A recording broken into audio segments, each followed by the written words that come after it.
automatically off. And we will circulate a copy of the recording and the slides by email next week. And Lorena is also adding in a copy of the slides to the chat now. So you've got those if you prefer to be able to zoom in and out on the slides as well.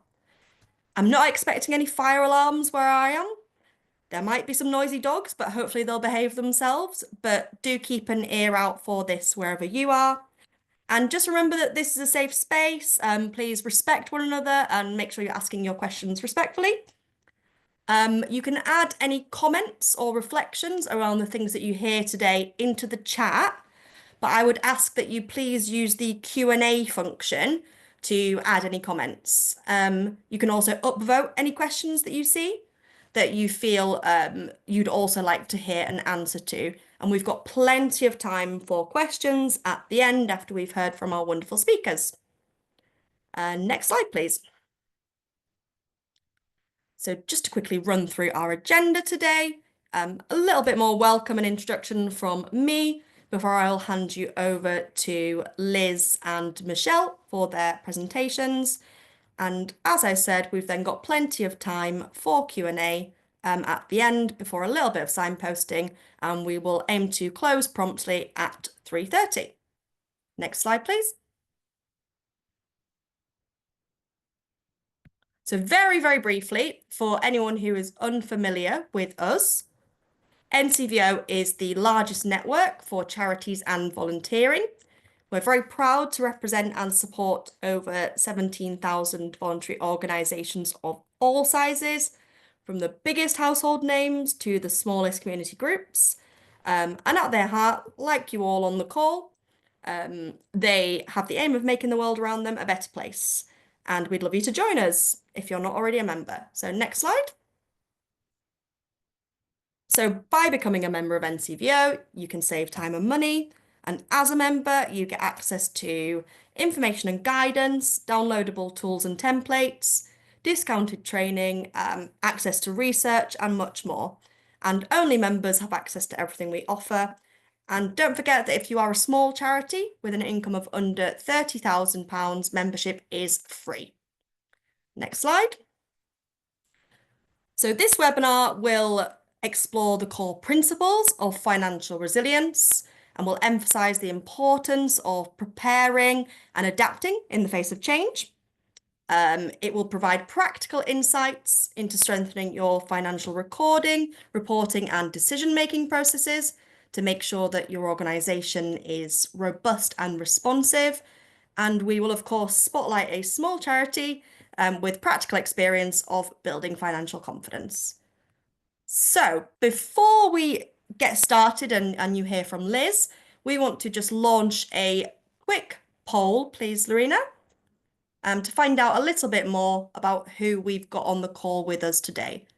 So there are 4 questions in this poll, and we'd be really grateful if you are able to fill that in. So we're asking you about the income of your organisation, the current financial state of your organisation, how far you're looking ahead, and whether you have a reserves policy or whether your current reserves indeed are meeting your policy.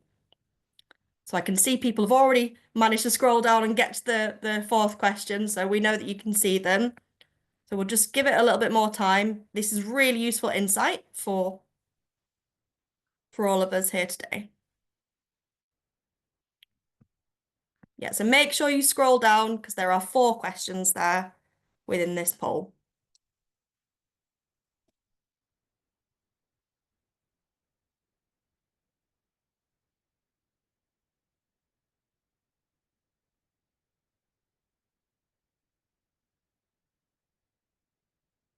People are still answering. We're nearly there. I'll stop it shortly.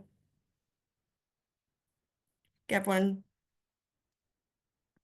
You can still answer the questions if you haven't had a chance to yet. If you look at the bottom of your bar, you'll be able to see polls and quizzes to reopen it. And I know sometimes it's a little bit more nuanced than a multiple choice answer. Oh, Okay, I think we'll end the poll there, please, Lorena. And if we just briefly share those results. Is everyone able to see those? Liz, thumbs up. Yeah, so we've got a range of different size of organization here, but I think most of you are sort of in the middle there. We've got, yep, 31%, 100 to 500K, but we've got plenty of very small organizations on the call as well as some larger organizations. Some real variety in the current financial state. I would say pretty equal split amongst the three options there. And great to see that people are looking ahead, longer term, financially. And 56% of you saying that yes, your current reserves are meeting your policy. Okay. Without further ado, then, I shall hand you over to our first speaker, Liz. Brilliant. Thank Slide. you, Amy. Really, really happy to be here. Thank you, NCVO, for inviting me along today to think and share thoughts and reflections on financial confidence building, financial resilience building. And thank you to everyone who completed those polls. I hastily wrote them down, scribbled them down, and I'm going to try and use that to make this relevant and pitch it as we go through. Okay, so my day job, half of my working week, is with Embrace Finance, and we work with non-profits building financial confidence. And I work with wonderful associates. And then the other half of my working week is as an independent consultant working with various organizations on resilience building. Next slide, please, Josie. Thank you. And so we're just going to do some context setting first, because we've all come in from different places today. So we're just putting our heads in a financial resilience place. We're in the air. We're circling as owls looking down. And I think it's worth recognising, and we see this in the poll, that we're not all in the same financial state currently. And it's really unlikely that our organisations are always in the same financial state. Certainly at Embrace Finance, we're being told by many organisations that we work with, and we're really super lucky. We work with hundreds every year, sometimes really superficially, and sometimes on a bit more of a deeper basis. And we hear regularly that many of us are experiencing financial stability. Things are relatively calm. They're relatively predictable. We're also hearing from a number of organisations that things are a bit less predictable, a bit less calm. There's a bit of change going on. There's a bit of uncertainty in the mix. There's a bit of volatility. And if you can go to the next slide, please, Josie. Financial challenge, in my experience, and probably yours, can come from so many different places. It can come from abundance, where money is pouring in, which is a lovely place to be. But there is a difference, as we know, and none of this is judgment, all observation. But there is a difference between growth and good growth, and our income flows don't often afford us the luxury of good growth. Sometimes they do. Sometimes it comes in so rapidly it's really difficult for reserves to keep pace, for infrastructure, our infrastructure, HR, IT, governance, finance, to keep pace. And so sometimes when we get financial challenge, it can come because there's lots and lots of money, and sometimes it's when the income tides are going out and income is decreasing, but demand on services is staying the same or increasing. Next slide, please, Josie. Thank you. And in our experience, I think both can be temporary. I think I've certainly been in situations, and I've worked with many organisations that feel actually pretty stable right now, thank you. Everything is calm, yet we can still see the financial cliff ahead at some point in our financial future. At the same time, we can also be feeling quite there are times when it does get a bit turbulent and does get a bit volatile, and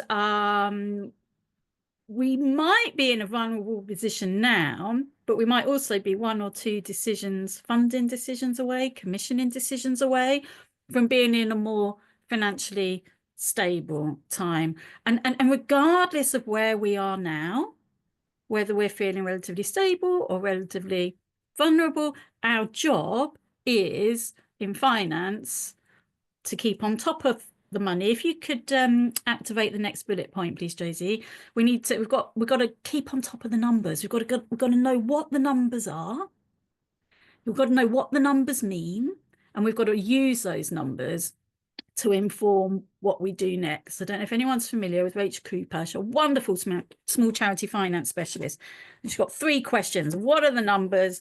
What do they mean? And now what do they do? And I think regardless of whether we're feeling quite stable or whether we're feeling a bit more vulnerable, we've got to keep on top of the numbers, because the numbers can help us maintain stability with a fair wind, and they can also help us navigate some of that volatility and possibly get to a more stable future. Thank you, Josie.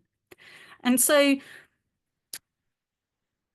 we've got these 3 jobs. You've got to keep on top of the numbers. You've got to know what they are, what they mean, and what that means we need to do. But it is so important, of course, to recognise we don't have full decision-making rights. We don't have full control over the numbers. There are so many things in our environment that have this huge, enormous gravitational pull over us. We get pushed and pulled by commissioning practices, by funding priorities, by government decisions to increase and change national insurance employers' rates, for example. And so recognizing that we can't have control over everything is important, but also recognizing the bits where we do have control, where we are able to build our own confidence in our own financial future, even when the numbers aren't perfect, I think is one of the key determinants actually of what it means to be a resilient organisation. I don't think it's all about what the numbers are. I think a lot of it is about what we do with the numbers, recognising that we also probably need a bit of a fair wind. And so if we're thinking about what it is that we are trying to achieve, well, job 1, we've got to be a going concern. So we have to be confident that we are going to be able to pay our bills as they fall due for the foreseeable future, and our assets will remain greater than liabilities. Job 1. Job 2, we've got to make sure that we're complying with any restrictions on funds. They're super important. That's going to take us to a compliant financial future. We want to be more confident than that, actually. We're not going for the bare minimum of just trying to be sure that we're a going concern or that we're just complying with restrictions on funds. I think what we really want, a resilient future, being a bit more confident where we can, is about having a sense that we've got enough for the rainy day. And when we haven't, we're aware of it, and we've got other ways to manage that risk, and we'll look at that in a minute, and that we've got enough for our plans. And it's okay to have reach and ambition in an organisation. We are a sector of fixers. I think we're all highly ambitious. I think demand generally outstrips our abilities or resources. And so yes, have plans. Yes, have plans that give us the challenge of stretch and meet our ambitions, but they have to be achievable. And so we want to cover off our compliance, but then we also want to build enough for a rainy day and to deliver what it is that we actually want to deliver going forward. Ultimately, what we're really trying to do is meet the needs of current beneficiaries with future beneficiaries. Next slide, please, Josie. Thank you. And that's a tension. That creates a really interesting tension. Next slide, please, Josie. Thank you. And so what do we talk about when we talk about financial resilience? Well, I think the first thing is that we actually do talk about it. And I don't think, honestly, we talk about financial resilience or finance enough. I think sometimes we're a bit shy about talking to the money about the money for very valid reasons. But I think building our financial storytelling skills is one of the key ways that we can actually unlock some of our financial confidence. Thank you, Josie. And when we're talking about all financial resilience, you have to place it in the context of organizational resilience. You can't build financial resilience in an organizational strategic vacuum. We're not here to make the perfect finance system. We're here to change the world, make people's lives better, communities stronger, oceans cleaner. Organizational resilience is the ability to anticipate and prepare so we can adapt and respond to change. There are thousands of definitions of organizational resilience when you Google it. They're all broadly the same. In lockdown, I was invited by Lloyds Bank Foundation to do a research project with 2 other consultants and partners on what it means to be a resilient small charity in a pandemic. And we needed a definition, and we chose this one because it's got verbs in it. And it's those verbs that we can use now really helpfully. They're going to tell us what to do to build financial resilience. Next slide, please, Josie. Thank you. And if you are a small charity and you're thinking about your organizational resilience more widely, have a look at that guide. When the slides come around, there's a link on it. And in that guide, a load of question banks. So you can start to interrogate your own resilience. When it comes to financial resilience, I think we can do so much, even when the numbers are going the wrong way, right? So we all have an iceberg out there, something that's going to take us off course if we don't take corrective action. You know, if what we did made money easily, chances are the private sector would be doing it. Maybe if it broke even, the public sector would be doing it. It's crude, but there's a grain of truth, I think. The fact that we find it difficult often, not always, but often, I think is because it is difficult. And I think that's okay, because I think we're here for the difficult work. All we're trying to do at every turn is find where are the risks, how can I mitigate those, and where's the iceberg, how can I sail around it? You can do so much with anticipating with a forecast. Next bullet point, please. You can do loads by preparing the lifeboats, the life jackets, our shock absorbers, our rainy day fund, by building reserves. We can't all build reserves. That's okay. Let's talk about how we manage that risk in a minute. You can do loads by adapting, adapting with scenarios and just thinking, okay, how can I structure what I'm doing differently? How can I do the costing differently? How can I do the big picture building differently? And then ultimately, it's bringing it all together and putting it into a plan and then enacting the plan. Next slide, please, Josie. And now I'm just going to go through each of those 4, anticipating and preparing, so that we can adapt and respond, and look at some of the practical tools we can use in each of those. And we won't need them all. Not all of us will need all of them. What we need when we're tiny and micro charity is probably really different to what we need when we're over 1 million. What we need when we're financially stable might be different to what we need when we're in that kind of more turbulent upside down world bit. And so if we were having 86 one-to-ones, they'd all be different. And our job is to find, okay, let me cherry pick the bits that I think from all of this might be the one step that takes me towards a more financially resilient future. So starting with anticipating, thank you, Josie. This job really is all about working out, where is our iceberg? How big is it? And can I sail around it? And some icebergs are really predictable. We're going to have an event. If someone falls over, we want to look after them well. We're going to get public liability insurance. And some icebergs you cannot see. The mists of uncertainty are so thick, it's really difficult.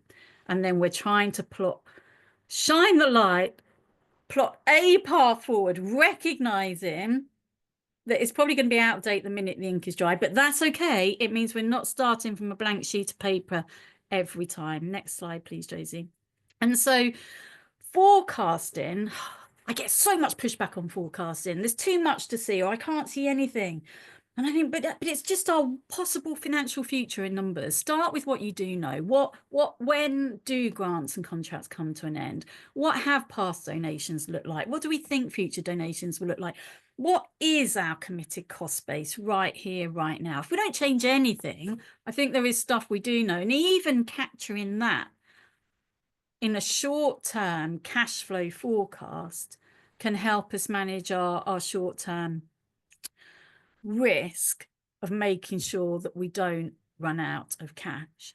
And for many micro organizations, and we'll look at a quick example of one in a second, that might be enough.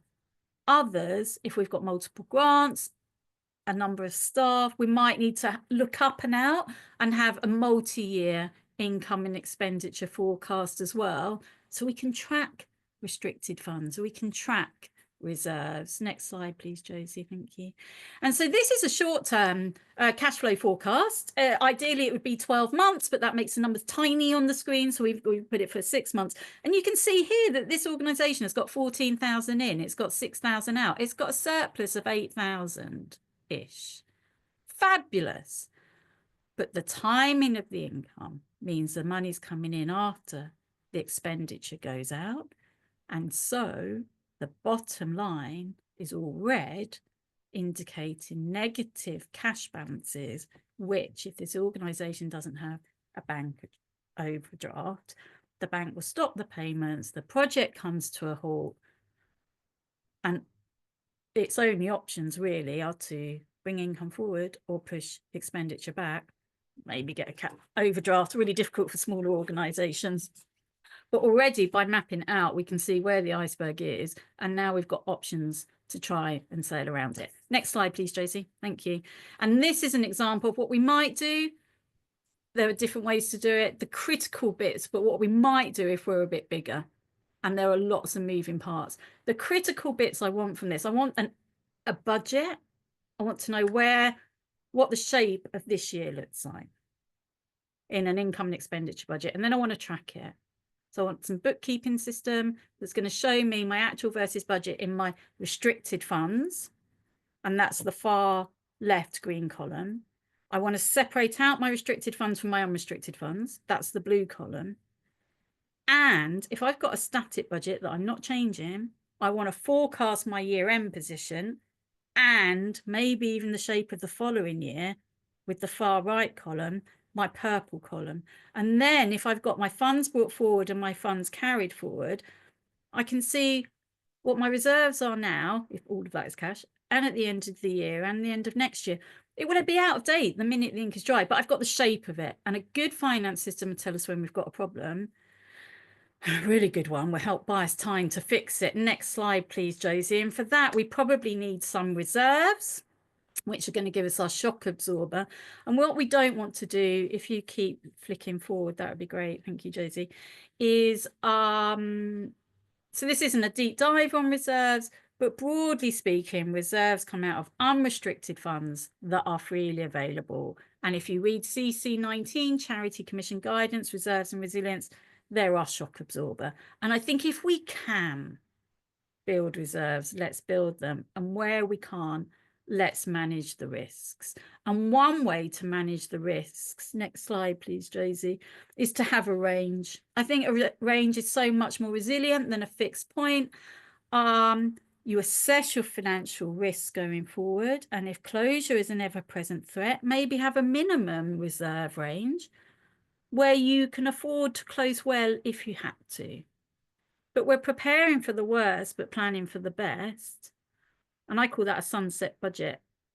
I don't know if that's a technical term though, but I have a sunset budget where if I had to close well, I could, but I'm preparing for the best. So I'm also looking at my other risks, and I've got a minimum now and a maximum. Next slide, please, Josie. And that means that all of my planning is never going to take me beneath my minimum, but it's not going to take me over my maximum, and I'm going to bob around in the middle. Next slide, please, Josie. And I think it's only fair to acknowledge we can't all build reserves, and I don't think we should internalize that failure. Some of our business models don't lend themselves to reserves. That's okay.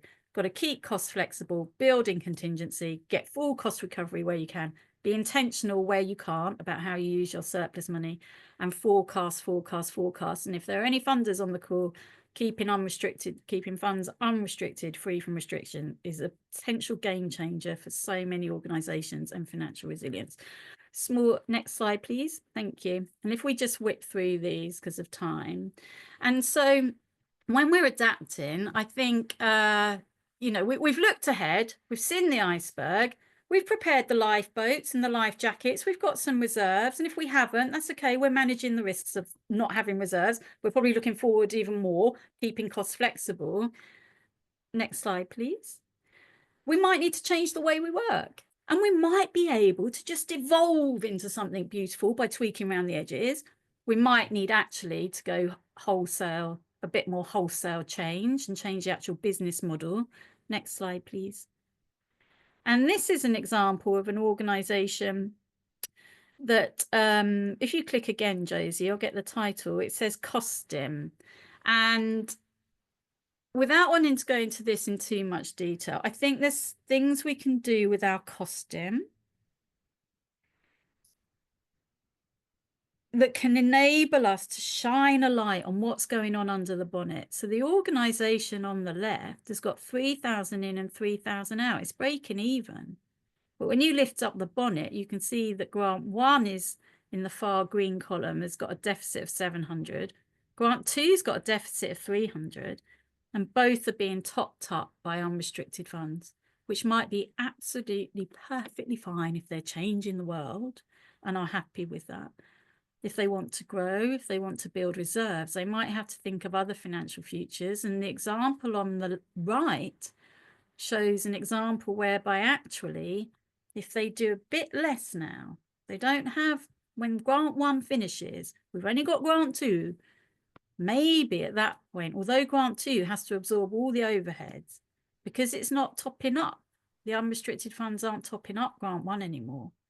The organisation's overall income and expenditure decreases to 2,000 income, 1,900 expenditure, but now it's got a modest surplus that isn't required fully. There isn't that full internal subsidy, and some of it can drop into reserves. Don't worry about the numbers too much. The takeaway from this slide is, are there possible different versions of the future where you look at, you go into the weeds and you look at the Costim and configure things differently that sometimes can start to build that resilience buffer, that shock absorber. Next slide, please, Josie. And sometimes we then need to think maybe big picture. If we've tweaked the Costim as much as we can, maybe we plot our activities. This is the money mission matrix. If you click again, Josie, you'll get the title. Thank you. And if we can, you can use this to review all your activities. It's such a useful tool.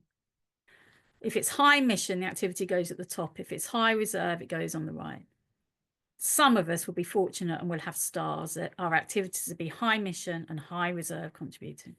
Some of us might have activities that are low mission and low reserve contributing, then we can get rid of those, I think. If it turns out, as most of us do have, we have hearts, our activities are high mission, low reserve. Sometimes when the winds of income are favourable to us, we can expand. And sometimes when the tide goes out, we might need to contract now in order to expand again later. But this is a useful tool to work out where we expand and where we contract and build that whole village approach. Next slide, please, Josie.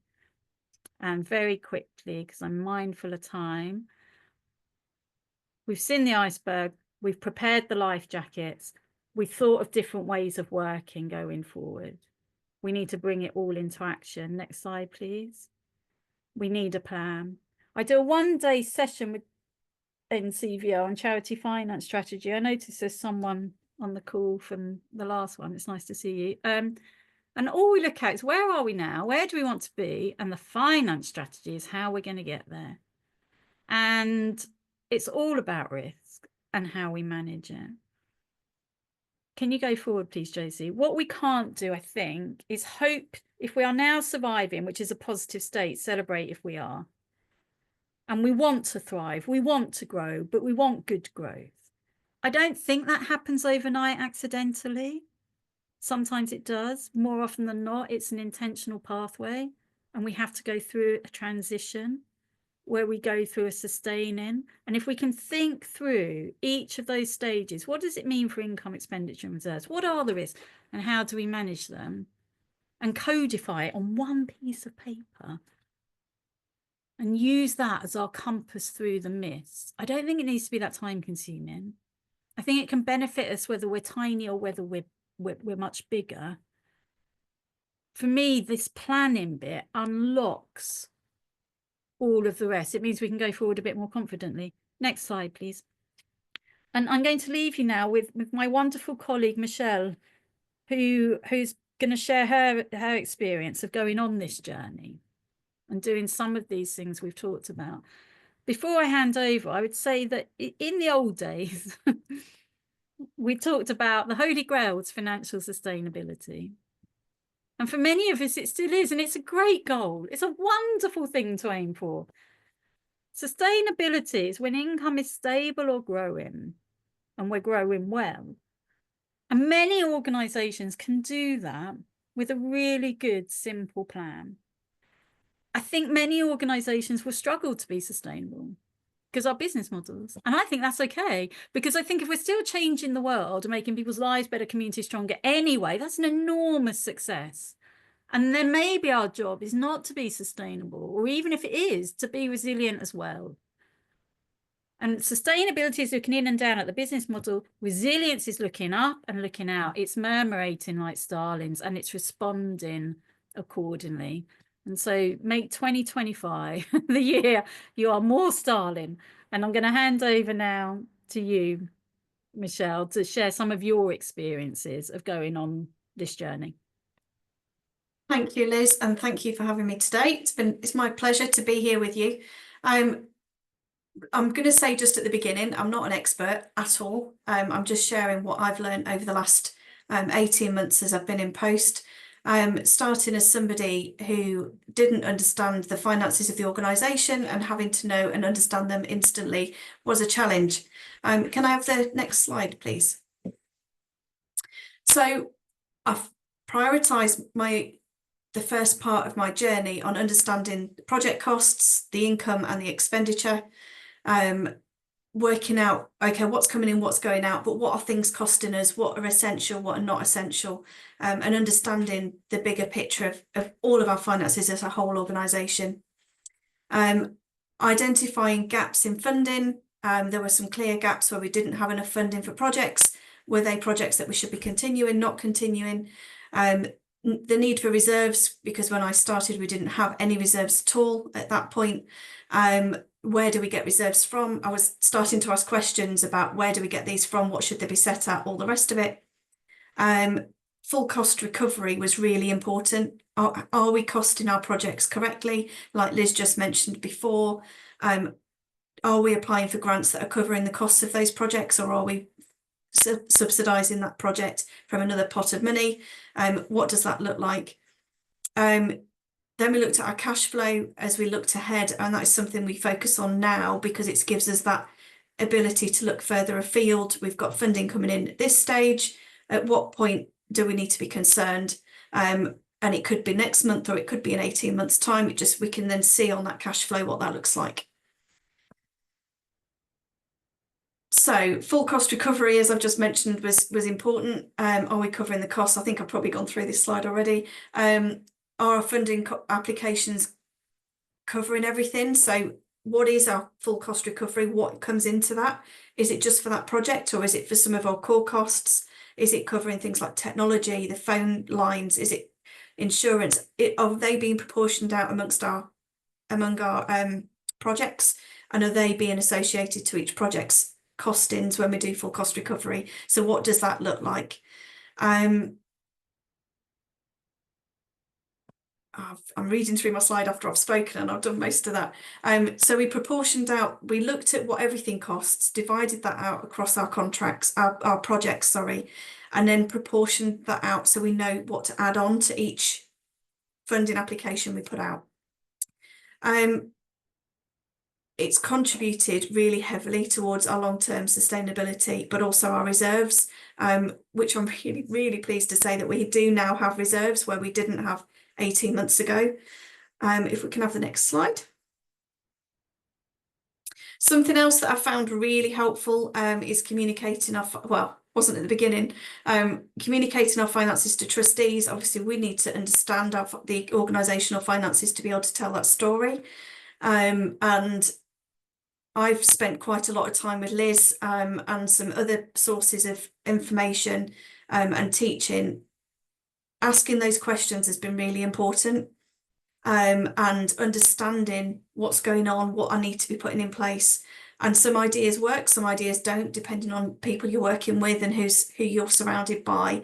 But it became very clear that I didn't understand our financial position as I was trying to tell the story to the trustees, and meant it was really important for me to be able to understand.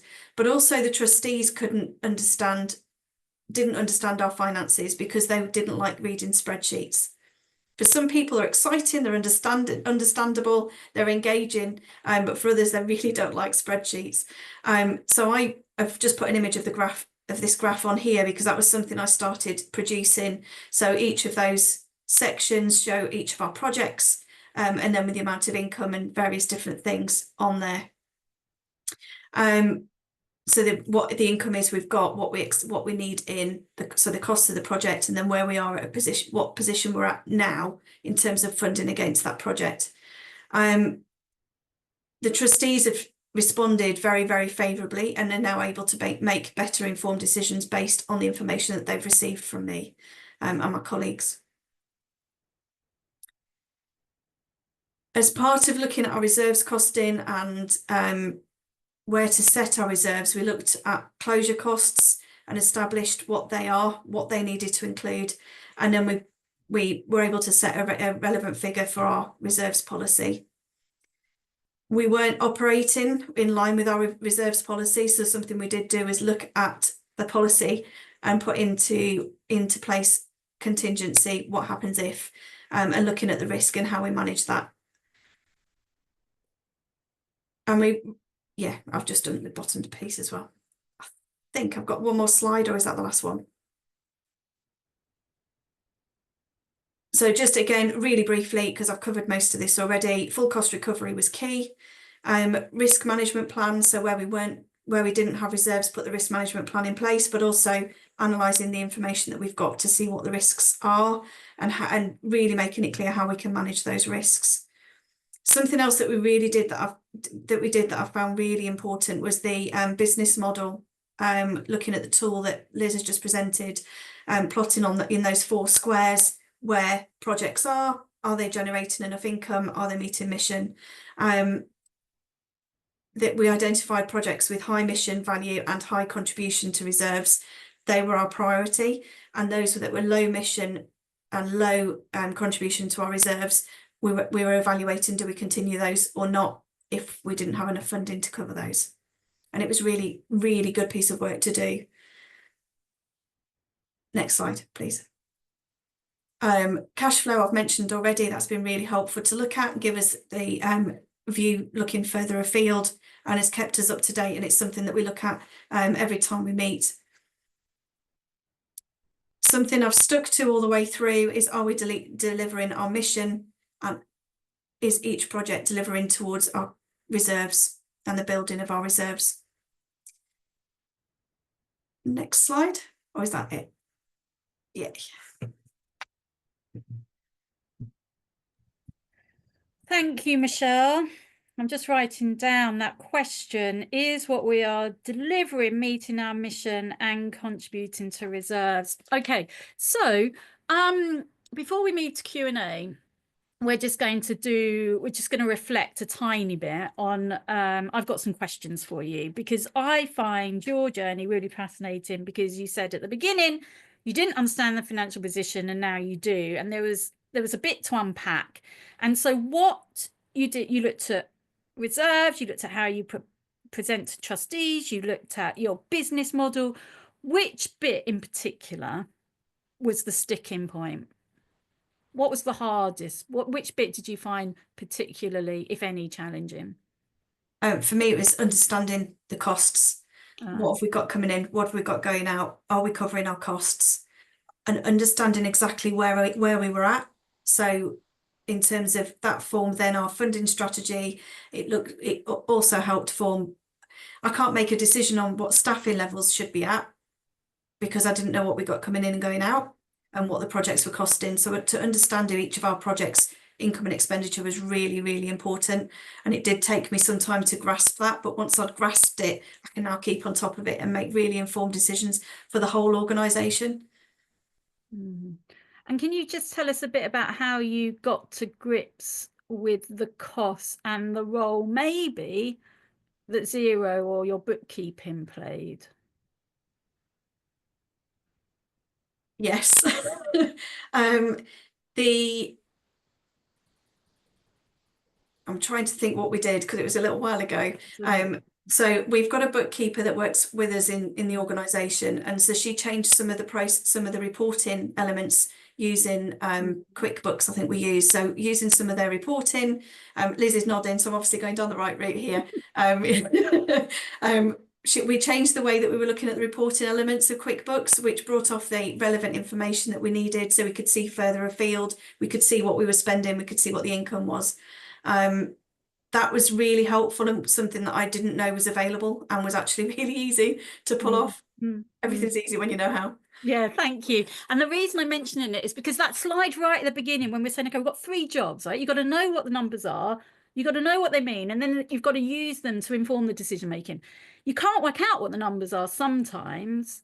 As you said, it's tricky when you've got lots of funds in the mix. Charity finance is hard, but with a simple Excel spreadsheet or QuickBooks or Xero configured in the right way, which can be quite a simple fix, you can suddenly have clarity on what the numbers are and then build the reporting to show you what they mean. And then you can do that business model bit.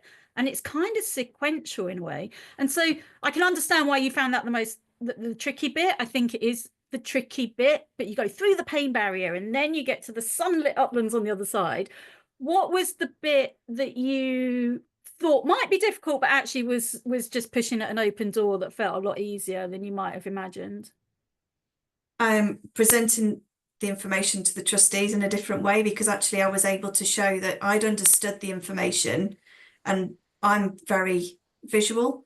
So to have something that was visual for me to be able to explain rather than having a spreadsheet that was difficult to explain, we now present the spreadsheet and the graphs and words. So we present everything in numerous ways so that it can be understood by the number of trustees we've got, and also for me to really grasp it and explain things in a different way that's presentable and achievable and understandable to everybody. Yeah, interesting. And so my next question, because I have a finance hat on with a couple of organisations where I roll my sleeves up and I do the finances. And so when I hear you talking, I'm going to be really honest, what I hear in my head, and I'm someone that also works with charities and says, why don't we do this? This would really crystallise it and clarify it and spread light everywhere. That's half my brain. The other half of my brain is saying, this sounds like quite a lot of work. How did you manage, or do you have any tips on how to fit this in with all of the other? Was it a lot of work? Is it something you struggle to fit in time-wise? What tips? If I'm saying to you, I don't have any time, what are you saying to me? I felt I needed to prioritise this, because I couldn't put a good funding application in if it wasn't costed correctly, because it was going to cost us more in the long run. So by spending some time to understand the finances, understand our costs, make sure we've got full cost recovery in place, did take a little bit of time, but it's been much more beneficial long term, because it means now our grant applications are covering some of our core costs. It's making us more sustainable. It's contributed towards the reserves. I can now understand the whole story of our accounts, which means I can present that better. I can also make better informed decisions for the wider organisation. So the small investment of time, maybe a week, 18 months ago, has saved me a lot of time in the long run. Yeah, thanks, Michelle. I really love that. I often say one day we're looking back, one day looking forward, and sometimes you can do it in half a day looking back and half a day looking forward. But what I really love about your approach, and you've been really generous sharing it with us, thank you, is the word you say, it's investment. It's not time spent. It is time invested, isn't it?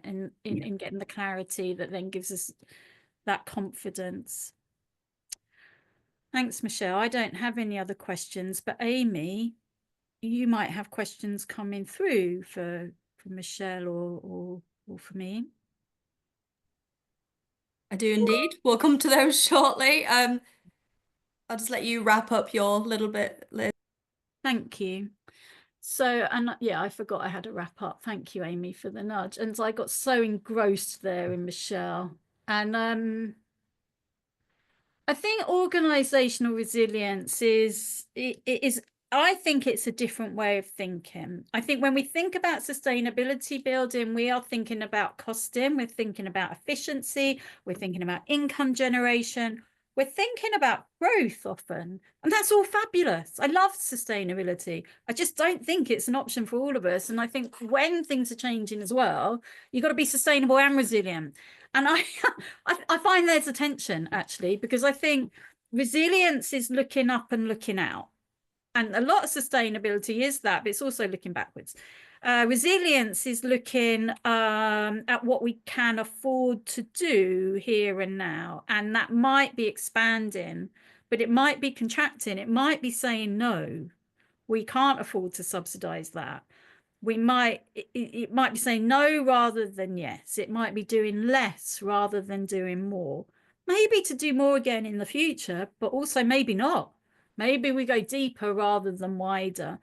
And if we are going to do less, that's a deeply uncomfortable place for many of us. So how do we maybe coordinate a collective voice to be able to then talk about some of the constraints that we're operating within, so that over time we remove some of those constraints and then expand again? I don't know, but what I do know is a lot of it is thinking differently, acting differently, working differently, and it's about trying to repurpose the time that we've got rather than try and find more time. And it's about connecting with others like here and sharing our resilient stories, as Michelle has done, and learning from each other rather than reinventing the wheel all the time, because the answers are out there collectively. I know that because I'm fortunate to have collective conversations all the time. How do we widen out that voice, that community of resilience, so that we're all sharing and building our collective sector resilience as well as our organizational resilience? Thank you. Next slide, please. And I think if you're not sure where to start, it's about anticipating the financial future with a budget. Start with a budget and then monitor it. Get a variance report quarterly. I prefer monthly. Where do we think we were going? Where have we gone? Have a cash flow forecast to keep looking ahead. And if you really need to look further ahead, do a multi-year income and expenditure forecast. Prepare for a rainy day, build reserves, and where you can't, determine the risks and manage them. When things are challenging, grasp the nettle, review the full cost recovery.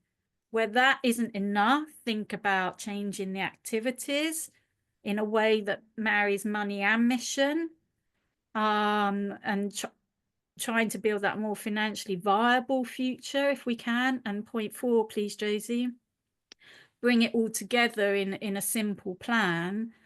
It takes a whole village to raise a child and a whole organisation to build resilience. If we're all going to sail around our particular iceberg, we all need to be rowing in the same direction. And that needs a coordinated push. It doesn't need to be a plan where everything is nailed down. It needs to flex and murmurate like starlings, but having a plan where we're all rowing in the same direction is how ultimately you get around the iceberg. Next slide, please, Josie. And I think it is, for me, ultimately, resilience is the difference between reacting and responding over the longer term. And so the invitation really is, if you can find space and time in your organization, and I know those are two things we don't have in massive supply, but if we can carve out time and space, to think about possible financial futures, possible different ways of working, and how we can collectively go around this iceberg together. I feel incredibly positive about the future, because I work with leaders all day, every day, like Michelle, who are tackling these really challenging issues and coming up with really great solutions to them. Now I think it's Q&A. Thank you so much, Liz, and thank you, Michelle, for also sharing your case study with us.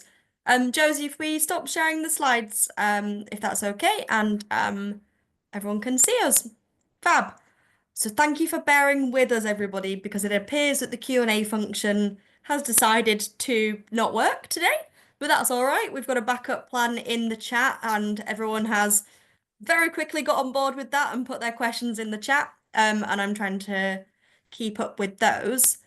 So lots of discussion prompted there, Liz, and I think you hit the nail on the head at the end there in terms of in a small charity, lots going on, lots of other kind of pressing tasks to do. And people might find it a challenge to put this, to find time to put this into practice. Have you got any top tips about where to get started or what to prioritize?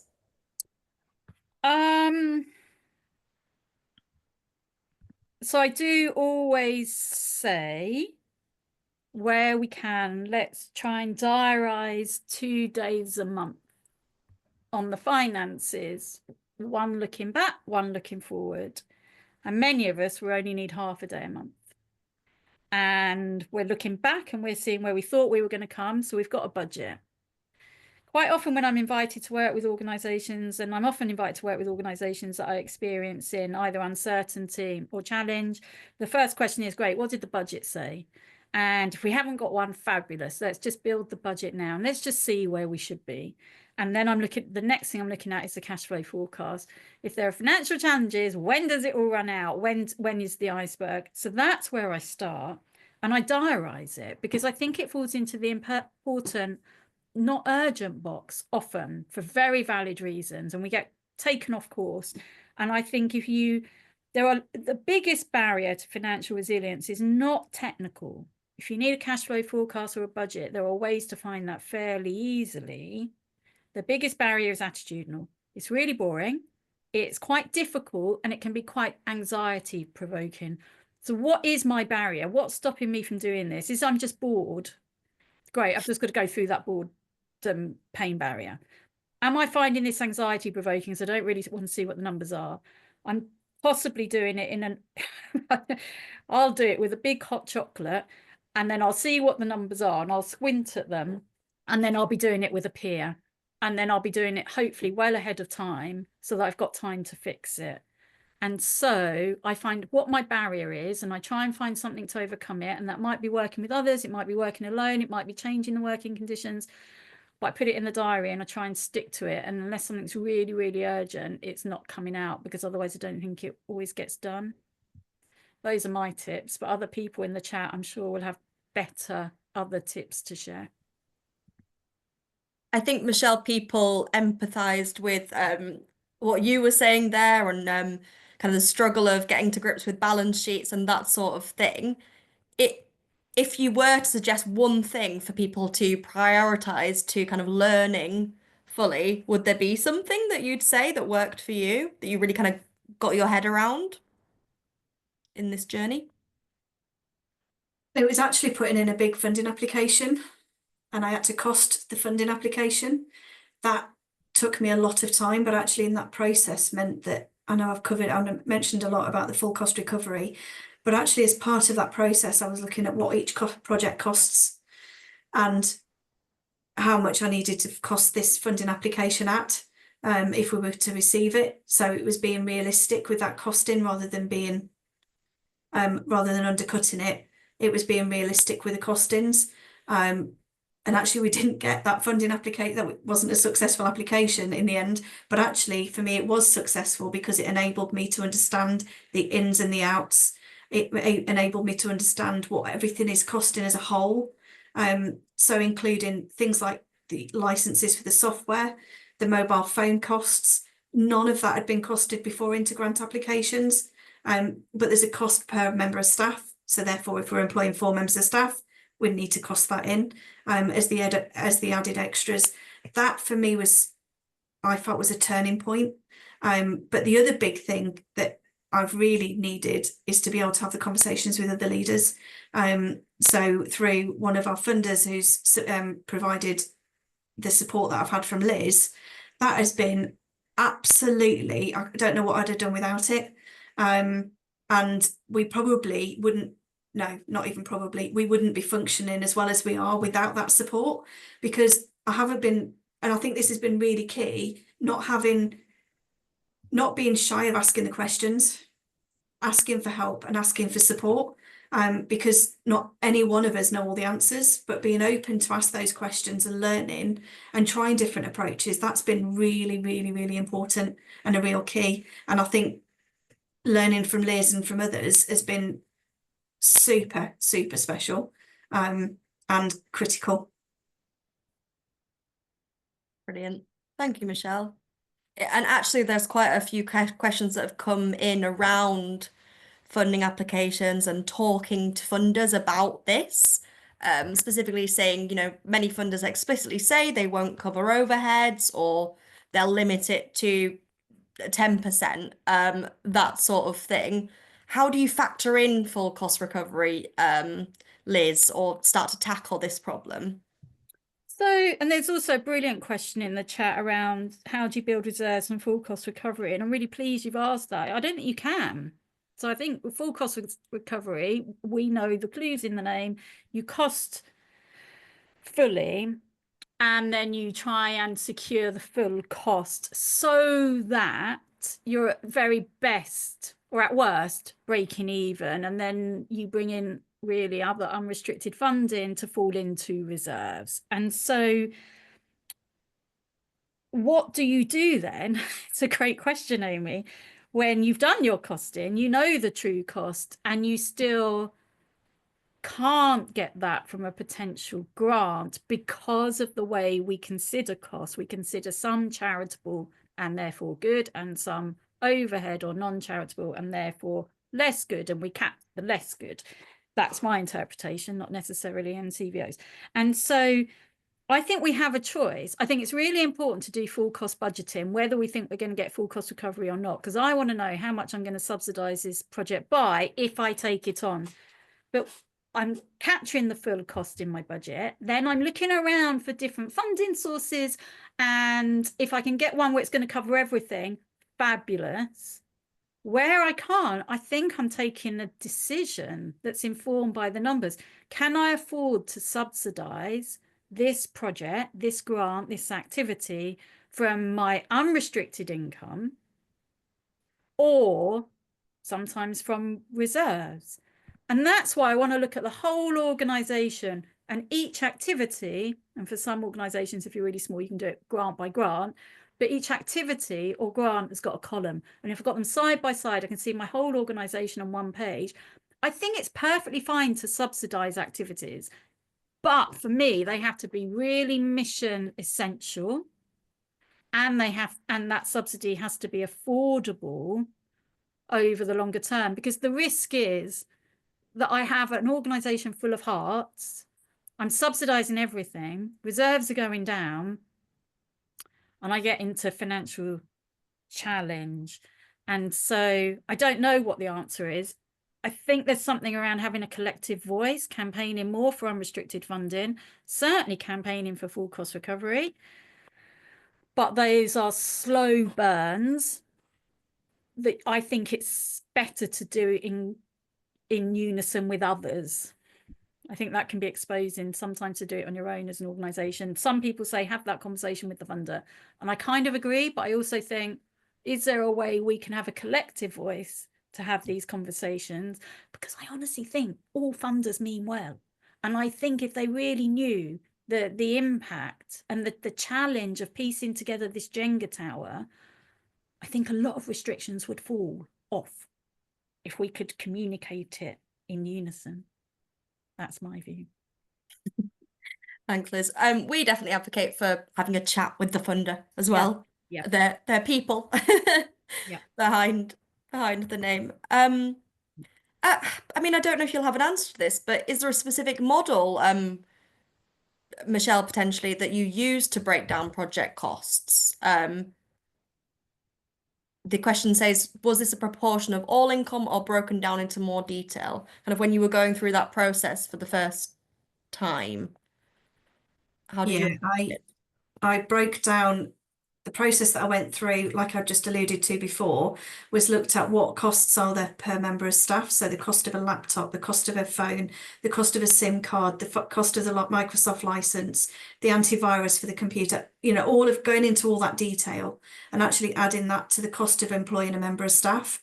So it isn't, I then class that not as my core cost, but actually the cost to employ that member of staff. And built it into the salary, almost to the salary cost, because if we're onboarding somebody, it's a cost for that person. Whether that's the right way of doing it or not, I don't know, but that's the way I costed it. And it's been really helpful for me because I realise actually it's costing us a lot more than I thought it was to employ somebody. I now know how much it's costing to employ somebody and how much it costs per hour, not just for the salary that we pay out, but obviously the bits on top, national insurance and all the rest of it, and any extra that we pay on top. So whatever that's for, and I've costed that into it as well. So that has meant that the management costs are separate, but the cost of employing somebody was a lot of extra costs that were not accounted for anywhere when I first started looking at it. So a really useful exercise, and you said that that's something you'd kind of prioritize Yeah. getting stuck into. Appreciation for your Jenga tower analogy in the chat there. Liz's analogies are top tier anyway. Okay, so we had a couple of comments in the chat around one of the most difficult things is presenting this information to the board, to get them on board with it, as it were. And Michelle, you talked about that as well. Are there any examples available of good visuals or narratives that can help to really explain the financial story of an organization?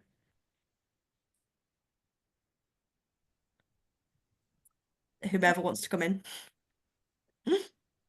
Michelle, do you want to say something? If not, I can. I'll let you go. Yeah, okay.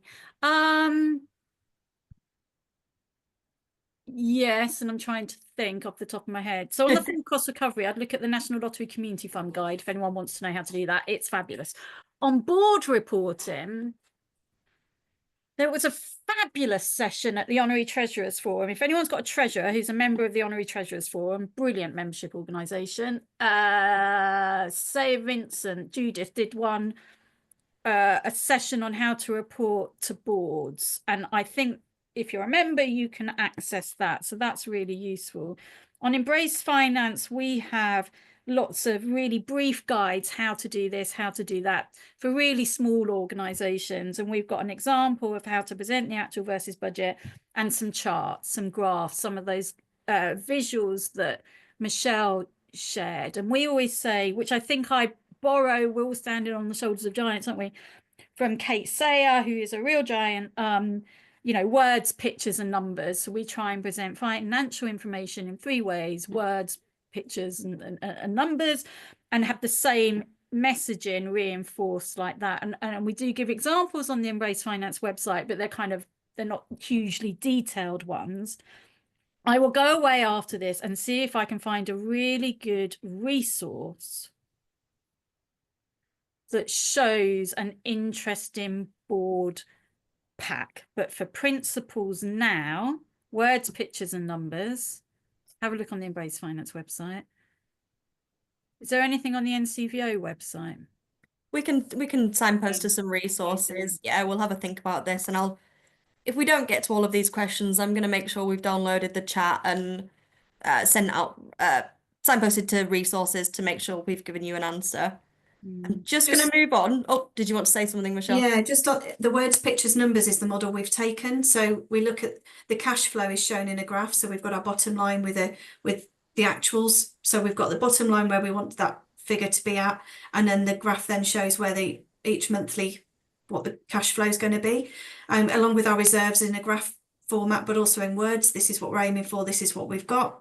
And this is what we anticipate. And we do that for each element. So whether that's cash flow or reserves or budget versus expenditure, highlighting any issues. It's been really transformational. And actually the last trustees meeting we had last week, we presented all of this. It's taken us a long time to get to this stage, and we presented it all as a full package.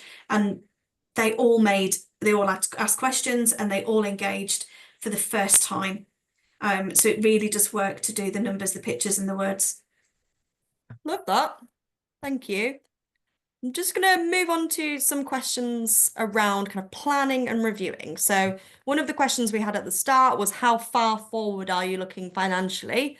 Great to see loads of people are looking longer term, and this might be difficult to answer, but somebody's asked, how far forward should your financial plan look? That is a great question, and I wish there were a neat answer. It depends. I personally want to go forward as far as I can till I see the iceberg, because then I know over what period I've got relative financial stability. Some people would say that, you know, they really, really want a 3 to 5 year plan. And I think there are some organizations that are able to plan with that level of predictability. I think for other organizations, that's really difficult. The crystal ball always gets bigger the further forward we go. We know that. Some organizations, if they can see the next 12, 15 months, that might feel long term to them. I tend to look at what my income is in terms of planning. So the different considerations, right? How long is my income? If I've got lots of 3 and 5 year grants, I'm probably looking forward 3 and 5 years. If I've got lots of short-term income streams and I don't actually have a lot of visibility, maybe 12 to 15 months. If I've got a big plan and it's going to take years and I'm absolutely determined to get there, I'm going to plan for the life cycle, for that to get me over the line at the end. And so I think it really depends. Do I think we look forward enough generally? I don't know. I sometimes think we're quite myopic. And I think sometimes that's for very valid reasons, because we simply can't see anything and it doesn't make sense to look forward too far for our own organisation. And I think sometimes it's because it's just quite difficult. And then I would say, if the only thing stopping us, it's quite difficult, start with what you know, plan what you do know, capture that, see what that looks like, then see, do I need a best case and a worst case, and have a look at that. So for me, it's all about managing risk. And I think that depends. Nice question, though. So I guess a related question, if you like, is maybe how frequently do you think you should be looking at reviewing and planning? Or again, that might be also depends on your organizational size and costs, etc. Or is that a better way of looking at it? I think I err towards monthly management accounts. So I set the budget at the beginning of the year, and then I want to track what's happening during the year. And then probably once a year, as I'm doing my budget plan, I'm probably looking forward and doing a big multi-year scan. If I'm working to a fixed budget and lots of things are changing, I'm probably rebudgeting or reforecasting fairly frequently. If a new grant comes in, which means I'm getting new members of staff and new activities, reporting against an old budget that's now out of date feels quite pointless to me, and I get frustrated that I'm spending time reporting against something that's no longer valid. And so I will reforecast and report against the reforecast. And if things are really changeable, I'm reforecasting a lot. If things are changing, but the changes are so small, I might not reforecast in detail. And so I'm doing it as often as I need to have information that is up to date and where I feel there's an added benefit and value in doing that, which is a really unsatisfying answer, isn't it? Because it's not going to be a hard and fast. It's a long way of saying it depends. Sorry, Amy. I knew you'd say that anyway, but it's great to hear you explain why. Why does it depend on various factors? We've got 5 minutes left of questions, so I'm just going to do a few sort of more quick fire, more specific questions before we wrap up. I mean, I think this one is interesting. I'm sure Liz will probably find it interesting. So the model I've inherited uses income and expenditure being profiled equally over 12 months, regardless of what it will look like in reality. Our board are keen to change this, but the finance officer is worried about how much work it will be. Do you feel like this is a worthwhile thing to do? Totally understand budget. It will never match spend completely, of course. Lovely question. And so in solidarity with your finance lead. So I can think of at least one budget I've prepared recently where a lot of the expenditure lines are prorated equally over 12 months. Will the world work like that? Of course not. When they're small, tiny budget lines, I'm quite forgiving. It was going to take me longer to profile it realistically, the ebb and flow, than it is in 12 equal installments. And if the number's not that big, the total number at the end is not that big, I might not be spending an awful lot of time on it. If I'm looking at income and different income lines, I probably do want to profile it in relation to where I honestly think it's going to come in the year, especially if the numbers are big. That's hard, but if it's a grant, I can use the grant letter with the installments. If it's a contract, I can probably look at the contract, the commissioning contract, and work out where I think I might be sending invoices.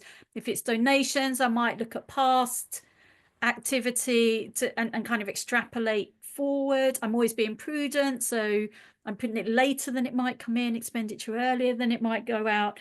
The annoying thing for your finance person, who I have enormous lot of sympathy with, is, and feel free to moan at me afterwards for this, the annoying thing is you won't know whether it's worth it until you've done it sometimes, because if it turns out that in actual fact there is very little change, then you will know that actually our income and expenditure profile is fairly steady and predictable, and even through the year. Feel fortunate, not many organisations have that. And next year, I might not go through the trouble of profiling it realistically, but do that blunt cut approach, because I know the added benefit isn't worth it. But you might not know whether it's worth it until you've actually done it. What I like about it is that it reveals to me the clarity in the activity plan. Some of us have really fixed plans. It's really easy to plan income and expenditure accordingly. Some of us are very emergent and responsive, and then it's more difficult. And what a good finance system does is show you your business model, a different element of it. And even if you get from that alone, we're quite emergent, we can't do it, so we're going to do it in 12 installments. I think that's interesting information to have. Amazing. Okay, I'll do one more, and you might be able to answer this from your experience, Michelle. What's more of a priority, using surplus income to pay for a fundraiser or building reserves that have recently been plundered? I know what Liz will say, but maybe Michelle might have. Oh, I find that a difficult one. It's a question we've had recently. For our trustees, the priority has been building reserves because we didn't have any. And so therefore it would have gone into reserves, and we're not allowed to spend anything outside of that. Not allowed is the wrong word, but you know what I mean? It's the priority has been putting it into reserves. But my argument now, where we're at now, is we had a similar situation last week to make the decision, and actually, is it going to help raise our profile? Is it going to help generate more income? Is it going to bring more as a result? Then I would go for it, and I wouldn't put it to reserves, because it's about weighing up the risks. Do we shelve it or not? You need to weigh up the added value from it. Brilliant. Any final thoughts, Liz, before we wrap up on your top tips, I guess, for what people can do straight away after leaving this webinar? I would do a heap. If you are on the webinar and you have an organisation that is surviving, you have resilience assets already. amazing. Determine what they are and celebrate them and weave them into your financial storytelling, into your trustees annual report, into your funding bids, into the conversations you have with yourselves. If you've gone through today and you think, oh, do you know what? I'm not sure we are that good at anticipating, or we could look at our reserves policy, or maybe we just need to look at some scenarios, or what is the big plan? Do I spend this money on reserves or do I spend it on a fundraiser? Depends. What are you trying to achieve? What are the risks, as Michelle said? What's going to give you the best value for your beneficiaries now and in the future? So determine your resilience assets, because you will have them, and that's such a nice exercise. Then look at your resilience opportunities. What can you actually weave in here just to tweak and build? And then refine. Keep doing that. Resilience is a continuous thing that we do day in, day out. Think, celebrate, determine opportunities, and just keep going onwards and upwards, I think. Yeah. Thank you, Liz, and thank you, Michelle, for answering those questions. I think I just about got through all the questions, but I will double check that we've given you some thorough answers here, and we will make sure that we are doing plenty of signposting. I am going to just run through the final few slides. Next slide, please, Josie. So, big thank you to our speakers, Liz and Michelle, who's just had to pop off. I hope you've all found it as insightful and useful as I have, and the chat is definitely backing that up. So thank you very much. So we're just going to take the opportunity now to launch a Snap feedback poll, which Lorena's going to get up on the screen now.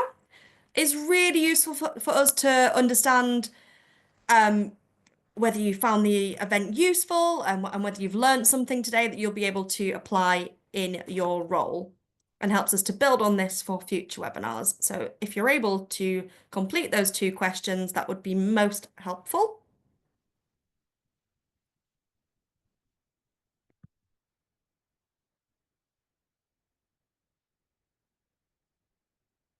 Lots of clapping hands and positive feedback in the chat there. I think nearly everybody's participated in that, so if you haven't had a chance to do it, we're very grateful if you can.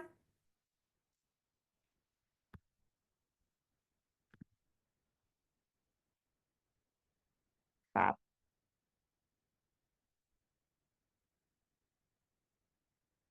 Nearly everyone done.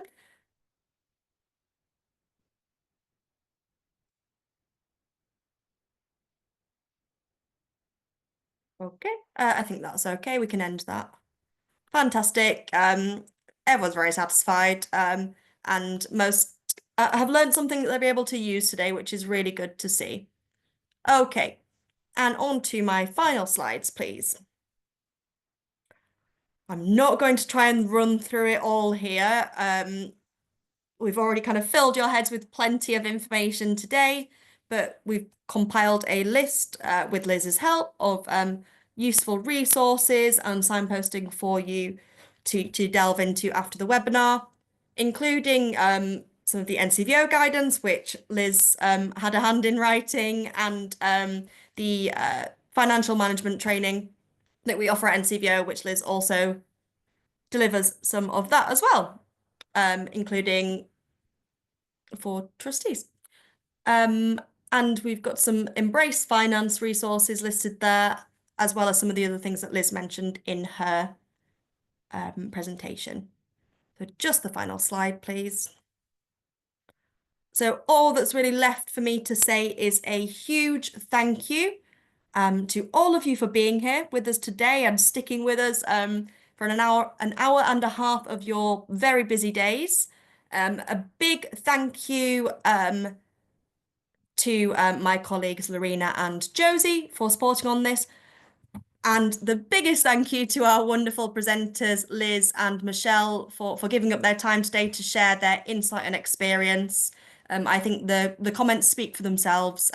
It's obviously been a very useful webinar for everyone. And finally, if you're not a member of NCVO, and you fancy joining us, then the QR code on the screen there, you can put your phone up and scan that, and it will take you to the right page of the website. We will follow this up with an email linking to the resources we've mentioned and a recording of the webinar so that you're able to watch it back in your own time. So finishing a little bit early, but thank you very much everybody for joining us today. I hope you enjoy the rest of your day.